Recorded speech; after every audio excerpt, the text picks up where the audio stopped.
ملک میں جمعے کے روز بڑے فیصلوں کی روایت برقرار رہی۔ ایک لمبے عرصے تک مسلم لیگ نون پر بھاری رہنے کے بعد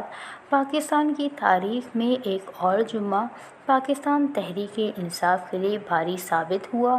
جب پاکستان کے الیکشن کمیشن نے توشہ خانہ کیس میں سابق وزیر اعظم عمران خان کو نااہل قرار دے دیا۔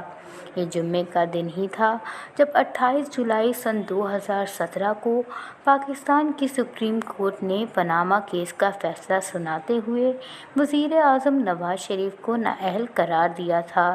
اس کے بعد 6 جولائی سن 2018 کو بھی جمعہ ہی تھا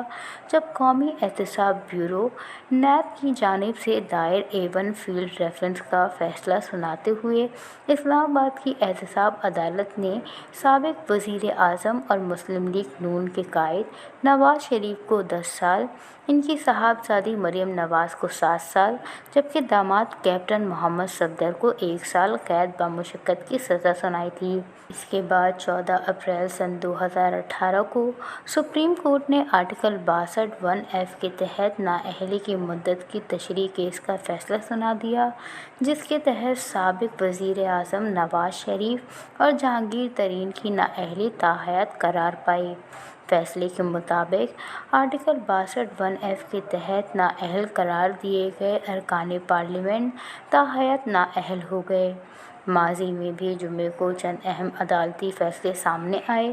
20 جولائی سن 2007 کو جمعہ ہی تھا جب سپریم کورٹ کے 13 رکنی بینچ نے متفقہ طور پر سابق صدر پرویز مشرف کی جانب سے اس وقت کے چیف جسٹس افتخار محمد چودھری کی معطلی کے فیصلے کو کالعدم قرار دے دیا تھا۔ اسی طرح 13 جولائی سن 2009 کو سپریم کورٹ نے اس وقت کے صدر مشرف کی جانب سے